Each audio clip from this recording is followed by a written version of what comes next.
All right. We are having our standard two meeting.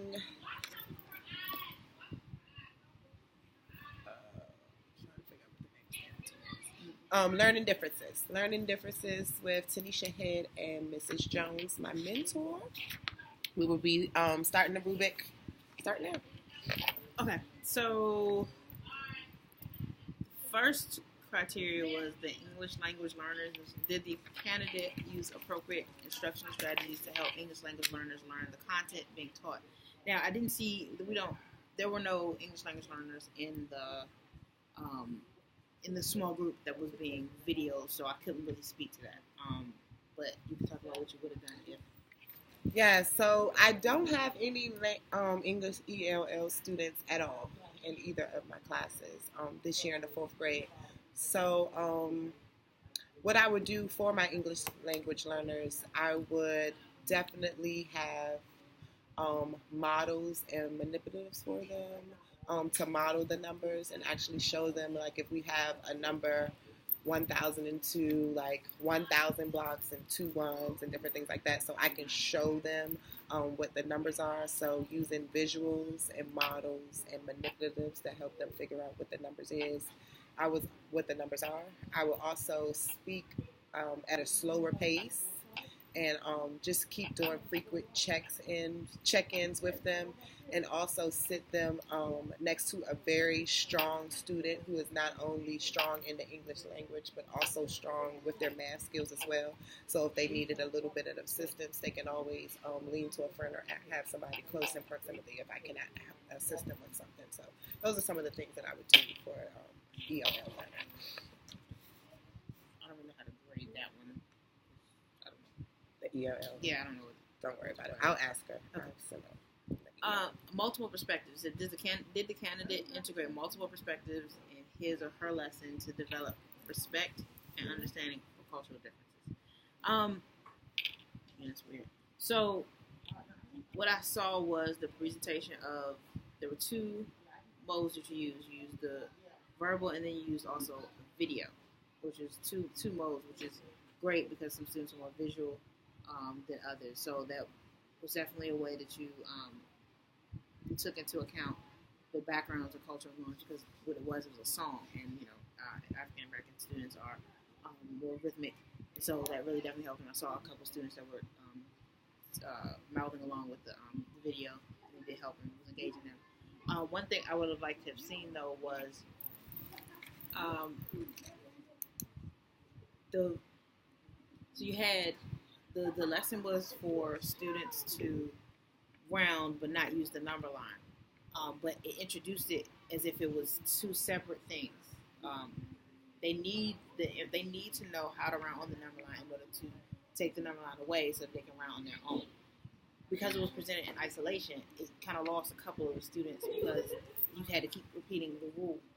And if one of the things that they could have done was, if the first maybe problem was done on the number line, and then the same problem done right off of the number line, so that you can say, okay, this is how we did it on the number line. So the midpoint, boom. So let's try without the number line. We round it, and we know that if the number that is on the right is less than or more than the midpoint, then we round up. That way they can see it, because it's like one of the things that we try not to teach students is tricks, because if they can't apply that knowledge if it's a trick. So if it's like 5 or more, but if they were asked, well, why, if it's 5 or more, do we round up? They wouldn't be able to say it. They were just like, oh, because it's 5 or more, as opposed to saying if it's 5 or more, which is above the midpoint, then it's closer to the next one of that unit, and that's the reason that they round up. So that was one of the things that I wanted to, I was looking for in there, because it was like really just 5 or more, but then they really didn't have an understanding as to why 5 or more worked, or 4 or less worked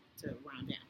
So taking it into consideration, because right now, like, the students were able to see, like, I saw that you listed the steps for it, but you didn't refer back to the steps when they did it. So, like, you did it, and then there were some students that you were like, oh, that's wrong, but you didn't refer back to the steps in order to show them where it was wrong and where they got stuck. Because if they think, oh, my whole thing is wrong, then they'll think the whole process is wrong, as opposed to maybe one part of the process was wrong. Point to a particular step. Yeah, okay. Be very explicit when you're giving those checks for understandings and checking for misunderstandings and so that you're teaching them, even if it's individual, giving individual feedback. Okay. Oh, okay. I wanted to add something on to something you had just said with the number line and the rounding without the number line. And yes, it does make a lot of sense, and that is how they process the information a little bit more clearly. But I was trying to get them to do it totally without the number line. Right, but if they can do it. If you do that, you have to relate. You have to relate both of those steps. It's like it's rounding on the number line and then taking that away to see why rounding without the number line will work. If they see it as two different things, they're not gonna like this. There should be something that clicks in the student and say, "Oh, because it's 5 or more, and 5 is the midpoint. That's why we're rounding up, and it's based on the number line." So it's you're building on that whole concept. So if they, because the students can't tell you why. If I were to ask a student, well, why does 5 or more round up? They should be pulling on the knowledge based on the what we did the previous day. They should be able to. And most students aren't. Most students right now, where we work, are not. Still, so they still have to. You still have to relate it to. So it's kind of like a quick review of what we did, and then relate it to the next one. So for like a future lesson like that, I would, even though I'm trying to get them away from doing it, I would have them doing it the way, like learning the tricks and different things like that. But I will also model the number line for them, right? I wouldn't even teach them a trick. What I would do is, like, for instance, for students who are able to understand or grasp, the midpoint is 5.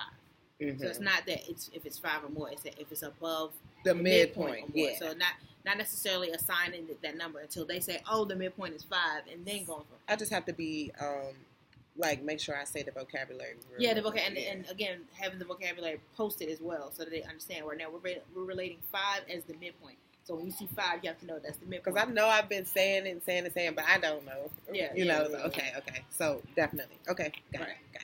So now, students with learning differences or needs. Again, I was looking for.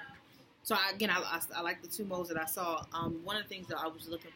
I wanted to see was, I knew you had it on your phone when you were showing it to them. Having it too far away from them, like it's a smaller screen, which is fine, but having it in front closer to them so that they can actually see it. I know you had to get up for a second, but having it closer to them so that they can actually see it, because students were kind of like going like this, but having it so that they don't have to strain too much. It's like, all right, it's right in front of our faces, or put it on a computer so it's a little larger so that everybody could see it. Just in case. Just making sure that everybody is able to see everything. That's one of the things you have to make sure, because it was good having a video. It's just it has to be right there in front of them. And I like the fact that you also went over the objectives so they knew what they were doing. So taking into account, because there were some students even by the end of the lesson who still were kind of struggling with it. Take into account that some of the students may not be able to go directly into without the number line, having the number line available for them as well. So like if there's a graphic that you have, so there's a number line on there so they can go both, they can kind of look at it both ways. So double check their work. Or, right, having that, because there were students, I didn't see them writing the place value chart so that they know, okay, this is this. And also the directionality. You kept saying the next door. Which direction is next door? Is it right or is it left? So next door for them was too vague. Yeah. See, I had renamed it. I don't even know what, because I had taught this like 4 different times. So I don't know which ones that I point out. I should rewatch the video. So whatever. It was the guy next door, right? Because that's what they use in the song. They said like the person next door. So like I did correct it like in my further lessons because I saw that being confusing for some of them. So I renamed it Your Right Hand Man. Yeah, so right hand man. You know what I'm saying? So I said your right hand man. So because some people were confused and was going to that one next door. So I said your right hand man or your partner next door, and then everybody kind of got it. Yeah, because that makes sense. Because one of the kids was like, "What if it's in the middle? Am I looking to the left or the right?" Mm-hmm. And having them know which direction it is and why. Yeah. Also, because okay. So if I ask them why is it the right hand man, well, they should be able to say it's because if we're rounded to the hundreds place, they should be able to say because tens make up hundreds. So I need to know if I'm closer because I have more tens than the midpoint, or I have more than half tens here to make another one. To be able to say that. So it's also going deeper conceptually. I know the way we learned was a lot of tricks, but having them go deep conceptually with the vocabulary and so they can see it. So again, it might take longer, and it might feel like it's taking forever, but if they can understand it conceptually and be able to explain it'll go a lot faster. Okay. Differentiated instruction. It's like the same conversation. Just making sure that you have the visuals for them, making sure you have the vocabulary listed. Make sure the vocabulary is continuously put in front of them, whether it be verbally and visually. But also, student talk. Student talk versus teacher talk. The student talk was very limited as opposed to the teacher talk. So you were going through and explaining. You were even reading the numbers and saying, and at the end of if we were around the 867 to the nearest hundreds place, it is this. To hear them say that as opposed to the teacher, that gives me an opportunity to see whether the student internalized it. Boom, if the student is able to even say that. So it's 800. They should be able to say 867 rounded to the nearest hundreds place is 900. They're not saying that. They're just kind of just saying what you say and or giving the answer. Yeah. They have to I gotta get because they'll when they're writing about math, then it'll be more it'll sound better. They'll be able to form complete sentences and complete thoughts, and then be able to show their reasoning. Right now, they're depending on you to say most of the content, but you have to have them say the content, and you have to have them also explain the content. See, that's what's like. Because we gotta go so fast, and so I'm so like on time, and like I know we gotta like learn a whole lot. And I'm not trying to spend this much time on the lesson, but it's just like this, like at the teacher's table, this is like when they're first learning it and different things like that. So that's why I'm so. This is the like that. So hopefully, like they keep hearing me say it. The thing is, even if it's their first time doing it, like a lot of we're doing. So like repeats or like not necessarily. Well, they can repeat what you say, but also even having them come to some of the conclusions on their own discovery. Sometimes like you can guide them to the discovery of whatever the objective is. Instead of telling them at first, because when you're telling it, you're the holder of the knowledge. You're the one that's going to tell them how to do it. So if they hear it wrong or say it wrong, they're going to practice it that way, as opposed to them getting to, I know why we round up with 5. It's the midpoint. See, if they start to make those own connections, it'll be in there. It'll be internalized, and they'll be able to apply that knowledge later on, as opposed to now. What did Ms. Head say? Right. Okay, that makes a lot of sense. I got it. All right. And the students seem to be very positive and respectful and have interactions between themselves. And you were celebrating one of the other students. He seemed really excited and happy about it.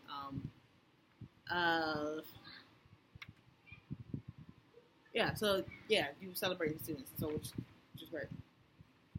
Gotta put that in there. Spoken their confidence in there. It's like one thing that's frustrating about the teacher's table. It's just like they get so shy and nervous. So like if you saw in the beginning, I tried to like incorporate that teacher's pledge, so all of us do it together. Did you see that part? Yeah.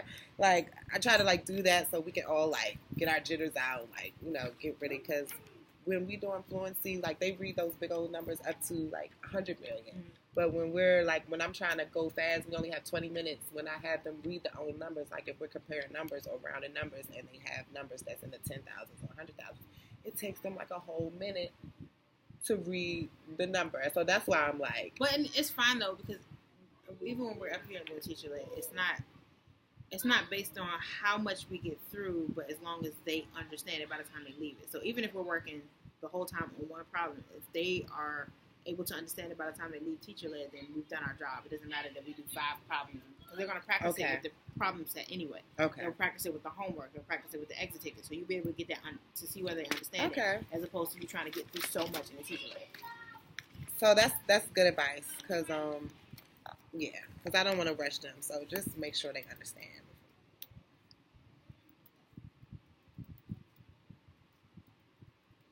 It's better to spend more time just so they get it on their own and without me talking. Okay. You gotta shut up. Use peer supports as well. So like, there was one student that was struggling a little bit. Well, while you are talking to another group of students, have that one student give support to that person. Why is it wrong? Let's talk about it. And you'll be able to utilize students who understand, so they're one practicing their reasoning and then helping another student. So it frees you up so you can talk to other students. Okay, good. I can definitely do that to help explain. Okay.